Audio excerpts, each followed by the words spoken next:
Hey there, my name is Robert Newman. I'm the founder of InboundREM, which is a real estate marketing company that focuses on SEO. But today, I'm going to talk about one of my favorite topics, which is the stuff that I read. And in 2018, I did a blog like this, and I actually covered not actual blogs that I spent my time on, but I was looking at like popular real estate blogs, and I read all these posts, and then I never read them again, these blogs. So this year when I redid my post on the 2020, like in 2020, like the blogs that I read, I actually focused on blogs that I read. Like, what do I spend my time on? Which is a little bit different than a straight up real estate blog. So if you're curious about what like a tech founder, about what an inbound marketer, um, what do I read? And um, I've already had a couple people read through the blog post, and I'm already getting a lot more comments on it than I did previously. And so I think I'm on the right track here because I'm passionate about every single one of these blogs that I'm about ready to share with you. I've used them all. I listed them in sequence, and the sequence that I listed them in was actually how much time do I spend on these blogs. So this one that I'm showing you right now, I probably visit. I said 5 to 7 times a week. I probably visit Neil Patel's blog every day. And it's kind of like the equivalent of going to the gym. Neil's Patel's blog talks about digital marketing. So for SEO guys like me, he's talking about doing SEO. And for the most part, his blog is probably beginner to intermediate. It's not advanced SEO stuff. You can find advanced SEO stuff if you dig through here, but lately his blog has also become more of a every day, like every other day, he launches a podcast, and every other day after that, he does a YouTube video. And then about once every 3 or 4 days, he does a content piece. And of those written content pieces, about once a month, I really pay attention to anything he's producing. The last content piece that he really caught my attention is when he produced a piece talking about an e-learning business that he used to have, and he gave away all the assets for that e-learning business. He gave them away. 125 slides, countless emails following up with people, advertising strategies. It was incredible. Every now and again, Neil Patel does some insane stuff. And so he gets a lot of my patronage. And his podcast and his secret to ranking #1 on Google is almost always stuff I already know. It's like it's more like, hey, are you remembering to eat your vegetables? Are you remembering to do your push-ups? Those are the kinds of things that he talks about for me. But still, it's not bad to be reminded. His content comes in many different formats. Um, he's my dude. The next one is Gates Notes on my list. So first one was Neil Patel. The next one, #2 out of my personal top 10 is Gates Notes. And Gates Notes, honestly, I've looked at his biography that he released on Netflix. Um, I said some of the stuff in my blog post, like I wasn't a big Bill Gates fan. I have become a massive Bill Gates fan, though. He inspires me. I go here for mindset stuff. It's not like he's talking about anything related to real estate or business anymore. He's just talking about helping humanity and tackling some of the world's most urgent problems, malaria, uh, global warming. And you know what? It just inspires me. It motivates me. And everybody that's watching, listening, reading this blog, it's going to be different for you. But this really inspires me. And I spend a lot of time here. And I also read a lot of the books that he recommends. And I always read his annual letter. And anytime he and Buffett meet and they're willing to publish stuff, I always watch those meetings, always listen to their conversations. I'm just inspired. The next one, #3 on my list, is Search Engine Journal. Search Engine Journal is, as I've said, it's kind of like you must visit this site if you're in the search engine business. What they do is they have a stable of writers that pay attention to the 200 or 300 published updates that come out of Google every month. And Google actually publishes these so the world can see what they are. And then there are members of the Google team that are authorized to speak to the press, like John Mueller. And these people, these guys at Search Engine journal manage to get online or talk to on Twitter, and then they publish all these conversations. So basically, it's a single source for conversations that are coming directly from Google, for clever questions that they've thought to ask about how the algorithm is working, and then keeping track of how SEO works, how PPC works, anything that's coming out that people are seeing about technical, like is content changing, is the social impact different than what we think it's been in terms of the search engines. They keep track of all that. I read 2 or 4 articles a month. I don't really like their content. I mean, actually, that's not true. I really appreciate their content, but it's not very exciting content most of the time. And it's like taking your vitamins. I do it because I need to. I keep up to speed on the changes that are happening in the industry, and this is the place I go to do it. Active Rain is a lot funner to talk about. Active Rain is number 4 on my list. I used to spend a lot more time here. Active Rain is a place that real estate bloggers come, and I've met a lot of great people. I've taken some clients off Active Rain. I got onto my podcast off Active Rain. It's a great place to meet and network with realtors. I still use it for SEO. I still post blog posts here. You still get very valuable what are called do follow links, and I try to participate in reasonably good conversations on Active Rain. Yeah, that's what I have to say about Active Rain. Okay. Um, the close. It's number 5 on my list. Kind of a necessary evil. I have to admit, like if I'm doing the 10 blogs I follow the close, but not for the reasons you might think. For those of you that are watching, reading, this is like the type of stuff that you send your assistant to, because it's going to teach you all the basics. Now, the close is written mostly by Emile Le L. Plantiniere, and he's also written most of the blogs related to real estate on another website called Fit Small Business. And both these websites rank really well.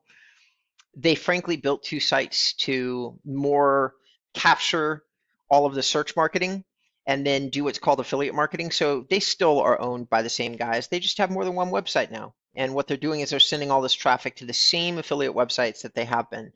And these are not great affiliates. Like they are not vetting their marketing partners because a lot of people that have a lot of the money in order to pay them a fee to get you to go to their sites are not the best companies to use, actually. Truly, as the list goes on. So just be careful when you're reading their content. Take their recommendations with a grain of salt. I found them to be a little bit biased. They kind of have more heavily weight the people that are paying them the highest affiliate commissions, though they are transparent about the fact that they're making affiliate commissions.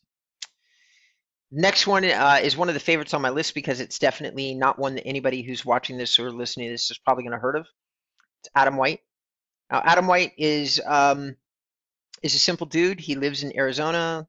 I attribute a lot of my success to him. He's taught me a lot about link building.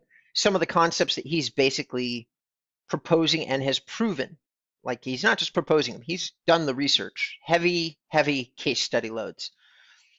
He does have a software service that he's selling, which is very good. I use it, but that's not what I'm here to talk about. It's the knowledge that built the service that is what's impressive about him. And he's, I'll summarize it for you so you can read up on it more in depth. But basically, it's really not about how many links you have anymore. It's about the quality of the links that you do get. Oftentimes, you can outposition somebody on the internet that might have 10, 15, 20, 30 links coming into a site, and they may look good, but I would propose that maybe you don't understand what a good link looks like anymore, and Adam White can teach you. That's why you'd go look at his blog. He's an incredibly talented dude. I have deep respect for him, and he's helped me out a lot. Next one is Christoph Chu. Christoph Chu is a luxury broker, consistently, top 100, definitely top 100 in Coldwell Banker where he works, and he's got 20, 30 years worth of history in the industry. I don't follow his blog, I follow his Facebook page. You can just see here, like he's always positive, upbeat, uplifting. He's been voted BombBomb's video influencer, Tom Ferry's video influencer. 10 years ago, I was present when he embraced the concept of social media and video in general. and he has just blown the doors off both mediums. It's always worth following him. You can you can take a lot of lessons from this guy. 10 years of being in social media has taught him a lot, and you can tell in the way he delivers his messages, how he builds his brand. If you want to know, see somebody who's doing social and video right, follow Christoph. Tom Ferry, I don't follow Tom that much, and that's not nothing personal. I think he's an incredibly talented, driven dude who's built a good business, and he's had to step away from his dad. He's got an incredibly interesting personal story. But a lot of the things he proposes to me are a little bit rah-rah, out of date. He definitely doesn't go into, he sticks with mental and emotional coaching, and he doesn't go into details about how you're going to really do your business, maybe on his one-on-one high-end sessions that he does, but for the most part he's a rah-rah guy, and there's nothing wrong with that, but that is not my thing. I keep track of Tom because a lot of my clients do business with him and everybody's heard about him, so he's always a good guy to understand what he's talking about, because you'll have a, it's like understanding what sports teams are doing. You have something to talk about to real estate people. Backlinko is a much more detailed, in-depth blog than Neil Patel's. I'd say it's more of an advanced learners for SEO. Incredible blog. Most of the time, I don't need to dig that deep. Most of the knowledge that I need, I've already got, but that's because I don't diversify in terms of my SEO a lot. Like I'm doing a lot of real estate. I have a few other clients outside of real estate, but when I want to diversify or get deep on a topic, this is the place that I go. Backlinko, and Brian has really epitomized a concept and proven it, which is you don't need a ton of blog posts. What you need is really incredible blog posts, and then you update them every year. Every year he runs through his blog. He talks about the same stuff over and over, and he consistently ranks #1 for some of the most competed terms in the world in terms of SEO. So he's up against all the guys that really know what they're doing and beating them. It's worth following if you're interested in SEO. And then last but not least, me, InboundREM. So yeah, I don't know what to say about that. It's a little shameless, and I'm a marketer and I'm a salesperson, and I don't actually mind plugging myself when there's a good reason. And the reason I think there's a good reason is because I still do the deepest dives in terms of real estate technology. If you're going to look for platform reviews, nobody reviews them like I do. Most of the time, even if I'm not looking at an actual license of the product, I know so much about the people that sell these products. Doing this for 13 years, I've met a lot of these guys at trade shows, spoken to them, done interviews with them, had them on my podcast. I just have a tremendous amount of knowledge. And then I have 30 years of sales experience and all this CRM experience and lead generation experience. I've been director of marketing for companies. I've been a sales manager 10, 15 times throughout my career. I've been a founder 4 times. So you add all that experience together, and I just usually have a lot of opinions that I share about these products that tend to be unheard in this industry.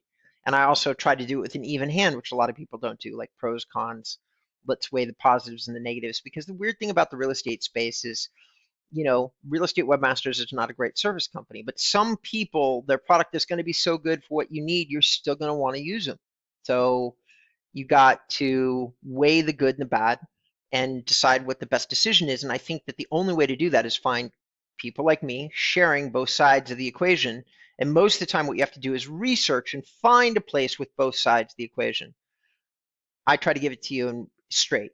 I may miss the mark every now and again, but I mean, judging from the amount of likes and great comments I get, I think for the most part I hit a good balance. So that's it. So you can follow go to my contact form and sign up for my email marketing list. Especially right now at the time that I'm filming this, we're dealing with a pandemic. So I'm doing a lot of content, doing a lot of updates. Usually I only do 3 or 4 a year. Right now I'm in the process of rewriting my entire website, doing all the videos over again, doing an incredible, revamp of my own marketing material. So I strongly suggest that you subscribe, because I will be doing new stuff, and it should be stuff you've never seen or heard before.